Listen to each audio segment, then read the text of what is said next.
আসসালামু আলাইকুম। কেএসএন স্কুলের ক্লাস 7-এর সপ্তবর্ণা ক্লাসে তোমাদের সবাইকে শুভেচ্ছা ও স্বাগতম জানাচ্ছি। আশা করছি তোমরা সবাই ভালো আছো। আজ আমরা শব্দ থেকে কবিতার নমুনা প্রশ্ন উত্তর করব। তোমরা সবাই 23 পৃষ্ঠা খোলো। নমুনা প্রশ্ন, বহু নির্বাচনী প্রশ্ন 1। কবিতা লিখতে হলে প্রথমেই কোনটি জানতে হবে? ক কথা, খ কৌশল, গ শব্দ, ঘ ছন্দ। সঠিক উত্তর হবে গ শব্দ। 2। শুধু স্বপ্নেই যেসব জিনিস বেচাকেনা চলে, এ বাক্যে বেচাকেনা শব্দটি কী অর্থে ব্যবহৃত হয়েছে? ক বিনিময় প্রথা, খ ক্রয় বিক্রয়, গ দেনা পাওনা, ঘ আদান প্রদান। সঠিক উত্তর হবে ঘ আদান প্রদান। নিচের কবিতাংশটি পড়ে 3 ও 4 নং প্রশ্নের উত্তর দাও। সপল পায় কেবল ধাই, কেবল গাই পরীর গান, পুলক মোর সকল গায়, বিভোল মোর সকল প্রাণ। 3 কবিতাংশের শব্দ থেকে কবিতা প্রবন্ধের কবিতা রচনায় কোন দিকটির পরিচয় পাওয়া যায়? ক শব্দ প্রয়োগ, খ ছন্দের ব্যবহার, গ সাবলীল ভাষা, ঘ উপমার প্রয়োগ। সঠিক উত্তর হবে খ ছন্দের ব্যবহার। 4 উপযুক্ত বিষয়টি নিচের কোন কথাটির সঙ্গে সম্পর্কযুক্ত? ক ছবি আরও রঙিন, খ দুলে দুলে আসছে, গ খেলতে শব্দের খেলা, ঘ যত পারো দেখো। এখানে সঠিক উত্তর হবে দুলে দুলে আসছে। এরপরে রয়েছে সৃজনশীল প্রশ্ন। এখানে একটি উদ্দীপক দেয়া থাকবে, তার আলোকে 4টি প্রশ্ন দেয়া হবে। প্রথমে আমরা উদ্দীপকটি পড়ব, পরে প্রশ্নগুলো সম্পর্কে জানব। মাহফুজা চমৎকার কবিতা লেখেন। জীবনে বিভিন্ন অংশের স্মৃতিকে শব্দের ভিতর সাজাতে পছন্দ তার। মাহফুজার ভাইপো নির্ঝর তাকে খুব পছন্দ করে, কারণ তিনি ভাইপো নির্ঝরকে প্রায় নানা রকম কবিতা শোনান। নির্ঝর ফুপুকে পেলেই ছড়া শোনার বায়না ধরে। একদিন নির্ঝর তাকে বলে, ফুপু তুমি এত সুন্দর কবিতা কিভাবে লেখো? মাহফুজা উত্তর দেন, তুমি তোমার চারপাশের সুন্দর স্বপ্নময় শব্দগুলোকে বুঝে ধারণ করে রাখবে, দেখবে তুমিও একদিন চমৎকার কবিতা লিখতে পারবে।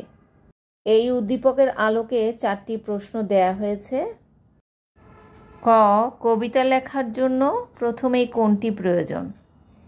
এই প্রশ্নটি জ্ঞানমূলক প্রশ্ন। জ্ঞানমূলক প্রশ্নের নাম্বার থাকবে 1, আর প্রশ্নটি হবে কি, কে, কখন, কোথায়, কাকে বলে, আর উত্তর হবে এক কথায়, কোনো বিশ্লেষণের প্রয়োজন নেই। খ কবিতার জন্য দরকার শব্দ, রং বেরঙের শব্দ বুঝিয়ে লেখো। এটি অনুধাবনমূলক প্রশ্ন, মোট নম্বর এখানে 2। প্রশ্নটি হবে ব্যাখ্যা করো, কি বোঝায়, বর্ণনা করো, এ ধরনের। 2 প্যারায় এর উত্তর লিখতে হবে। প্রথম অংশটি থাকবে জ্ঞানমূলক, এখানে নম্বর 1 থাকবে, উত্তরটি এক কথায় লিখতে হবে। আর দ্বিতীয় অংশটি হবে অনুধাবনমূলক অংশ, নম্বর থাকবে 1, দ্বিতীয় প্যারাতে বিশ্লেষণ করতে হবে। গ কবিতার বিষয়ে নির্ঝরের প্রশ্নের উত্তর শব্দ থেকে কবিতা প্রবন্ধে কিভাবে প্রতিফলিত হয়েছে লেখো। এই প্রয়োগমূলক প্রশ্ন, এর নম্বর হচ্ছে 3। এ ধরনের প্রশ্নে উদ্দীপকের সাথে বৈসাদৃশ্য, সাদৃশ্য বা মিল অমিল ও কোন দিক নির্দেশ করেছে বা সমস্যার সমাধান বা ব্যাখ্যা, বর্ণনা ইত্যাদি দেয়া থাকবে। 3 প্যারায় এর উত্তরটি লিখতে হবে। প্রথম অংশটি হবে জ্ঞানমূলক, প্রথম প্যারাতে এই উত্তরটি হবে এক কথায়, আর দ্বিতীয় প্যারার অংশটি হবে অনুধাবনমূলক অংশ, এখানে বিশ্লেষণ করতে হবে, উদ্দীপকের আলোকে পাঠ্যবের কথাগুলো লিখতে হবে। আর তৃতীয় প্যারায় প্রয়োগমূলক অংশ, এইখানে বৈসাদৃশ্য, সাদৃশ্য, মিল অমিল কোন দিক নির্দেশ করছে অথবা সমস্যার সমাধান লিখতে হবে। ঘ মাহফুজার উত্তর শব্দ থেকে কবিতা প্রবন্ধের মূল ভাবকে ধারণ করে কি? যুক্তিসহ বিচার করো। উচ্চতর দক্ষতামূলক প্রশ্ন, এর নম্বর হলো 4। প্রথম অংশটি অর্থাৎ প্রথম প্যারাটি হবে জ্ঞানমূলক, উত্তর হবে এক কথায়। দ্বিতীয় প্যারাটি হবে অনুধাবনমূলক, সেখানে বিশ্লেষণ করতে হবে। তৃতীয় প্যারাটি হবে প্রয়োগমূলক, সেখানে সাদৃশ্য বৈসাদৃশ্য মিল অমিল কোন দিক নির্দেশ করছে সেগুলো লিখতে হবে। আর চতুর্থ প্যারাটি হচ্ছে উচ্চতর দক্ষতামূলক অংশ। উত্তরে উদ্দীপকের প্রদত্ত প্রসঙ্গ ব্যাখ্যা, সিদ্ধান্ত, বিবৃতি, মূল্যায়ন, মূল পাঠ্য বিষয়ে পারিপার্শ্বিক জীবন ব্যবস্থার সাথে মিল রেখে তোমার অনুভূতি বা মতামত প্রকাশ করতে হবে। এখন প্রশ্নগুলোর উত্তর জানব। 1 নম্বর, কবিতা লেখার জন্য প্রথমে কোনটি প্রয়োজন? এটি জ্ঞানমূলক প্রশ্ন।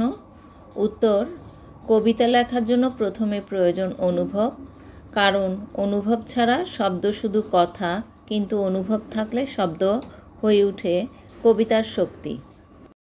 এরপর 2 নম্বর, কবিতার জন্য দরকার শব্দ, রং বেরঙের শব্দ বুঝিয়ে লেখো। এটি অনুধাবনমূলক প্রশ্ন। 2টি প্যারায় এর উত্তর লিখতে হবে। প্রথম অংশটি জ্ঞানমূলক এবং দ্বিতীয় অংশটি হবে অনুধাবনমূলক অংশ। উত্তর, কবিতার শব্দ শুধু অর্থ প্রকাশ করে না, এটি চিত্রকল্প, রং, ঘ্রাণ ও অনুভূতির বাহক। দ্বিতীয় প্যারা, শব্দ থেকে কবিতা প্রবন্ধে বলা হয়েছে কবিতার শব্দ এমন হতে হবে যা পাঠকের মনে ছবি আঁকে, যেমন নীল আকাশ, ঝরা পাতা, ভোরের আলো ইত্যাদি শব্দ আমাদের মনে রঙিন কল্পনা তৈরি করে। এই চিত্রময় আবেগময় শব্দগুলোকেই রং বেরঙের শব্দ বলা হয়। 3 নম্বর, নির্ঝরের প্রশ্নের উত্তর শব্দ থেকে কবিতা প্রবন্ধে কিভাবে প্রতিফলিত হয়েছে লেখো।